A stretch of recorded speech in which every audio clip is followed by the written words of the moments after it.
Bonjour à tous, je voudrais vous parler d'un sujet concernant la Seconde Guerre mondiale et la France. Au début de la guerre, au printemps de 1940, l'Allemagne inflige à la France l'une des pires défaites militaires de son histoire. En 6 semaines, les Allemands font 1 800 000 prisonniers et plus de 180 000 morts et blessés. Ils atteignent Lyon et les portes de Bordeaux et imposent un armistice très dur. Victorieux, le gouvernement allemand occupe les 3/5 du pays et transforme le reste en état vassal. C'est le régime de Vichy. Pendant 4 ans, les Français vont connaître les misères de la souveraineté nazie. On a également approuvé que la France aurait pu, ou n'aurait pas pu, mitiger la défaite en continuant la guerre depuis ses colonies d'Afrique du Nord. Malheureusement, les tentatives d'engager le débat sur cette dernière question ont trop souvent tendance à aggraver le traumatisme. Non seulement les participants, estimant que le choix qu'ils défendent était le seul choix honorable, ne sont pas ouverts d'esprit, mais ils traitent de manière blessante leurs contradicteurs. Ce que je voudrais faire, c'est contribuer au débat, mais de manière détachée et sans humilier quiconque. Donc, est-ce que les Français auraient pu continuer la guerre depuis leur colonie d'Afrique du Nord? Pour le savoir, nous avons d'abord besoin d'un point de divergence. Celui que j'ai choisi se produit le 16 juin 1940. Ce jour-là, le maréchal Philippe Pétain, alors le numéro 2 du gouvernement français, offrit sa démission à son supérieur, Paul Reynaud. Reynaud refusa la démission du maréchal. Plus tard dans la journée, le cabinet français eut une séance extraordinaire pour décider si la France devait continuer la guerre. Une majorité du cabinet se prononçant pour l'armistice, Reynaud démissionna. Mon hypothèse est que Reynaud accepte la démission de Pétain et que, sans le poids de son influence pessimiste, parvient à convaincre le cabinet de passer en AFN, Afrique française du Nord. La bataille de France est prolongée jusqu'en fin juillet, le temps d'évacuer en AFN une quantité d'hommes conséquente, 66 000 militaires combattants, dont certains de nationalité étrangère, 80 000 militaires non combattants, des gens travaillant dans la logistique, des médecins, des spécialistes de blindés, etc., et 185 000 recrues. Pour ces chiffres, je m'appuie sur une série d'histoires contrefactuelles appelée « Et si la France avait continué la guerre ?» Ce travail argumente de manière convaincante que les Français pouvaient prolonger les combats jusqu'en début août, s'ils commençaient le processus d'évacuation le 6 juin 1940, et ils continuaient. Ensuite, il convient de parler des ressources militaires de l'Afrique du Nord en juin 1940. Il y avait alors 400 000 soldats, dont 180 000 étaient convenablement entraînés et équipés. Ils étaient organisés en 8 divisions. Il y avait aussi 135 chars et 368 avions modernes. À Casablanca, les ateliers étaient en train de monter 363 avions américains. 2 divisions auraient pu être transférées de Syrie, la Syrie étant alors un mandat français. Il y avait également des troupes en Afrique équatoriale française, en Afrique occidentale française, à Madagascar et à Djibouti, mais pour autant que je sache, ces régions n'avaient que très peu d'hommes à épargner. Par ailleurs, en mai 1940, une mission française diplomatique aux États-Unis avait obtenu la livraison de 1000 canons de 75 et des dizaines de milliers d'armes à feu. Avant l'armistice, entre 700 et 800 avions avaient traversé la Méditerranée et rejoint la FN, bien qu'aucun d'entre eux ne pouvait être envoyé au combat dans l'immédiat, car leur armement était incomplet. Les dépôts de carburant, de munitions et d'artillerie lourde dans la FN étaient très limités.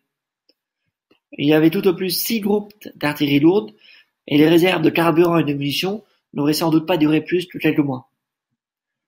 Néanmoins, la France pouvait tout à fait compenser ces carences en sollicitant l'aide des États-Unis et de l'Empire britannique. Naturellement, il ne faut pas croire que les forces de l'Axe auraient d'emblée laissé les Français tranquilles en Afrique. Le danger que la FN posait pour l'Italie était beaucoup trop grand. sachant que l'Italie avait rejoint le camp allemand le 10 juin 1940. L'Axe aurait certainement cherché à briser la résistance française. Pour arriver à cette fin, il disposait de 3 moyens directs. Premièrement, attaquer depuis la Libye, colonie italienne. Deuxièmement, prendre pied en Afrique en passant par l'Espagne et le détroit de Gibraltar. Troisièmement, effectuer un débarquement en Tunisie depuis l'Italie. Examinons ces solutions une à une. La Libye constituait une bonne tête de pont africaine pour les forces italo-allemandes. Historiquement, elle fut d'ailleurs régulièrement utilisée à cette fin. C'est à travers les ports libyens que débarquèrent et furent ravitaillés les panzers du maréchal Rommel. Cependant, il est vraisemblable que les Alliés se seraient préparés à attaquer la Libye aussitôt la décision prise de continuer la guerre en AFN. Sans Libye, pas de tête de pont. Pas de tête de pont pour l'Axe. Supposons que les Alliés eussent attaqué en juillet 1940, à la fois depuis la Tunisie française et l'Égypte britannique. Il faut savoir qu'historiquement, les Britanniques déclenchèrent une offensive contre la Libye en décembre 1940, connue sous le nom de l'opération Compass. Bien que les Britanniques luttaient à 1 contre 5, ils étaient nettement supérieurs en entraînement et équipement. Par conséquent, l'opération Compass se solda par un désastre pour les Italiens. Au bout de 2 mois, 90% de l'armée italienne engagée était hors de combat, et les Britanniques s'étaient emparés de tous les grands ports libyens, à l'exception de Tripoli. Il n'y a guère de raison de croire qu'une offensive britannique effectuée en juillet aurait connu un sort différent, étant donné que les forces alignées par les deux camps auraient été semblables. Alors, pour la bataille autour de la frontière tunisienne, on notera que la plupart de l'infanterie italienne sur place était très mal entraînée en été 1940. Certes, les Italiens disposaient de 400 avions et 339 chars, encore qu'une bonne partie d'entre eux auraient été requis pour combattre les Britanniques. Mais leurs avions de chasse et leurs chars étaient dépassés par leurs équivalents français. Ces considérations auguraient mal pour les Italiens, l'issue d'une invasion française. En toute probabilité, chaque attaque des chars et des avions français aurait provoqué des retraites précipitées de grande ampleur. Les Français seraient entrés à Tripoli au bout de quelques semaines au plus tard. Mais vous allez me dire, Hitler aurait sûrement volé au secours de son allié Mussolini. Il aurait sûrement envoyé des panzers en renfort en Libye. Oui, sauf qu'historiquement, les premiers renforts allemands ne débarquèrent en Afrique que 2 mois après le début de l'opération Compass. Ce délai était essentiellement attribuable à la réticence de Mussolini de demander l'aide et à une pénurie de navires de transport chez les Italiens. Ces facteurs étant également présents en été 1940, les Panzers auraient difficilement pu arriver en Libye moins de 2 mois après le commencement de l'offensive franco-britannique. Or, à ce stade-là, on peut supposer que tous les ports libyens susmentionnés seraient tombés aux mains des Alliés. Donc, il aurait été trop tard pour l'Axe. Passons à la deuxième solution, la traversée par les Allemands de l'Espagne et du détroit de Gibraltar. Il faut savoir qu'en l'été 1940, l'Espagne était non belligérante, c'est-à-dire elle s'engageait à ne pas intervenir militairement dans la guerre, mais elle pouvait vendre ou offrir des armes et des matières premières aux belligérants. Elle était neutre jusqu'au 12 juin 1940, puis elle passa à la non-belligérance. Donc, Hitler pouvait soit marcher sur Gibraltar avec l'accord de Francisco Franco, alors dictateur de l'Espagne, soit enfreindre la non-belligérance espagnole. Historiquement, Hitler tenta pendant plus de 6 mois d'obtenir l'accord de Franco pour traverser l'Espagne. Son intention était de capturer Gibraltar, renforcer les troupes italo-allemandes en Libye, vaincre les Britanniques au Moyen-Orient et s'emparer des champs de pétrole irakiens. Et sans s'éloigner trop du sujet principal de cette vidéo, il faut savoir que l'industrie de guerre allemande avait vraiment besoin du pétrole irakien. Malheureusement pour Hitler, Franco ne se laissa jamais convaincre. D'abord parce que l'Espagne sortait d'une guerre civile meurtrière et destructive, et qu'elle était devenue dépendante d'importations d'outre-mer de céréales et de pétrole. Par exemple, en 1940, l'Espagne importa 61% de ses céréales et 70% de son pétrole outre-mer. Que Franco sorte l'Espagne de sa non-belligérance, la Grande-Bretagne mettrait immédiatement en place un embargo. Pour éviter une crise économique dramatique, les Espagnols auraient été alors auraient alors nécessité une aide allemande. Or, les Allemands n'étaient pas du tout en mesure d'approvisionner l'Espagne en quantité suffisante. Un cas d'espèce. Pour citer quelques chiffres, le commandement suprême allemand estima que le Reich pouvait fournir à Franco entre 6 et 7 000 tonnes de céréales annuellement. Seulement voilà, entre juillet 1940 et juillet 1941, l'Espagne consomma 1,95 million de tonnes de céréales. Autre difficulté capitale, Franco voulait être certain d'une victoire allemande sur la Grande-Bretagne avant de s'engager. Pourquoi sa décision aurait-elle différé dans un scénario où la cause britannique paraissait plus solide, où la France restait en guerre, et l'Espagne était tout aussi vulnérable économiquement? Il y a là une incohérence majeure. Alors après, Hitler aurait pu tenter de capturer Gibraltar sans l'accord de Franco. Mais historiquement, il n'y a aucune preuve que l'idée lui soit venue à l'esprit. Et pour cause, envahir l'Espagne aurait impliqué l'engagement de centaines de milliers d'hommes pour protéger des lignes de communication allemandes contre une possible riposte britannique. Et même si Gibraltar était tombé, il n'y avait aucune garantie que les Allemands puissent prendre pied au Maroc. Qui est plus, dans la seconde moitié de 1940, Hitler était en train de préparer l'opération Barbarousse, l'invasion allemande de l'Union soviétique. Cette attaque, c'était le grand rêve de la vie d'Hitler. Il la déclencha en juin 1941. Dans cette optique, il avait besoin de tous les soldats disponibles. Enfin, il faut souligner qu'avant l'opération Barbarousse, que jusqu'à l'opération Barbarousse, l'Allemagne et l'Union soviétique étaient alliés.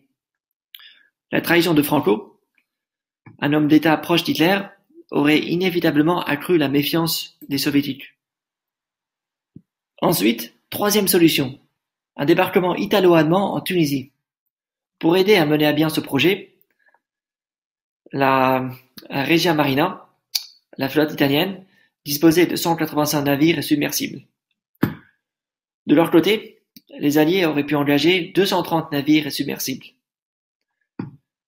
Il est difficile de savoir ce que valaient ces chiffres, de savoir si la Regia aurait fait le poids face à la Marine nationale et à la Royal Navy. Les militaires allemands bien informés étaient guère optimistes. Ainsi, Rommel déclara, avec quelques années de recul, les flottes germano-italiennes étaient totalement incapables d'assurer une victoire sur les deux marines franco-anglaises. Le défaitisme de Pétain et de son gouvernement nous a permis d'éviter une éventualité aussi dramatique pour nos armes. Néanmoins, il faut être honnête, les combats historiques entre la Regia et la Royal Navy furent généralement équilibrés. Quant à la marine, elle était considérée comme redoutable par les Allemands et les Britanniques. D'ailleurs, si Hitler n'occupa pas le sud de la France en 1940, c'est en partie par crainte de voir la marine rejoindre la Grande-Bretagne. Mais elle n'eut pratiquement jamais l'occasion d'affronter la Regia. Elle n'eut pratiquement jamais l'occasion d'affronter la Regia à cause de l'armistice.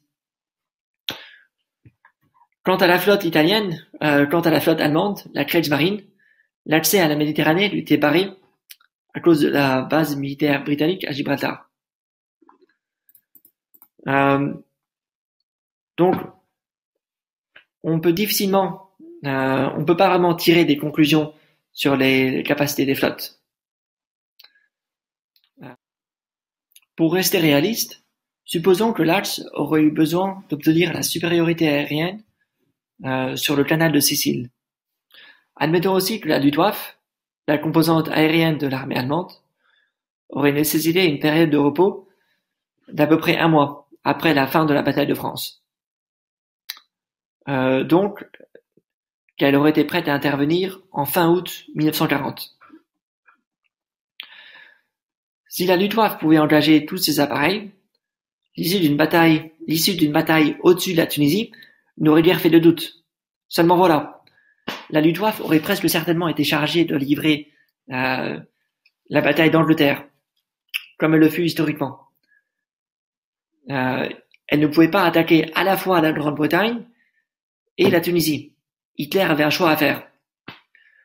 Et il était plus logique de choisir la Grande-Bretagne, dans la mesure où, si les Britanniques capitulaient, les Français auraient presque certainement été contraints de faire de même. Il est vrai que les aérodromes tunisiens étaient dépourvus de radars. Or, les Britanniques firent un usage intensif du radar durant la bataille d'Angleterre. On peut même affirmer que sans ce système de détection, ils auraient été vaincus. Mais la probabilité que le commandement suprême allemand aurait pris ces faits en considération est maigre, car historiquement, il sous-estima totalement l'importance du radar. En résumé, un gouvernement français décidé à continuer la guerre en Afrique aurait bénéficié de nombreux avantages, y compris l'appui de la Grande-Bretagne et des États-Unis, des ressources humaines s'élevant à plus de 750 000 hommes, la marine nationale et l'inaccessibilité de l'Afrique pour l'Axe. Il y a donc des motifs raisonnables de croire que les Français auraient pu s'installer pour longtemps en AFN. Mais la situation exigeait des chefs militaires et politiques prêts à faire un pari stratégique risqué. Accepter l'occupation de toute la France et croire que l'Allemagne pouvait être vaincue. Et franchement, cela était très difficile à croire en l'été 1940, alors que l'Union soviétique et les États-Unis n'étaient pas de notre allié, que l'Union soviétique était même alliée à l'Allemagne, et que l'armée allemande était au sommet de sa puissance. Je postule que Reynaud, Pétain et les autres chefs responsables de l'armistice ont préféré le choix de la prudence. Accepter un armistice dur, mais qui évitait l'occupation totale de la métropole et offrait l'espoir d'une résurgence de la France dans le long terme. Merci pour votre attention. J'espère que cette vidéo vous a plu et à bientôt.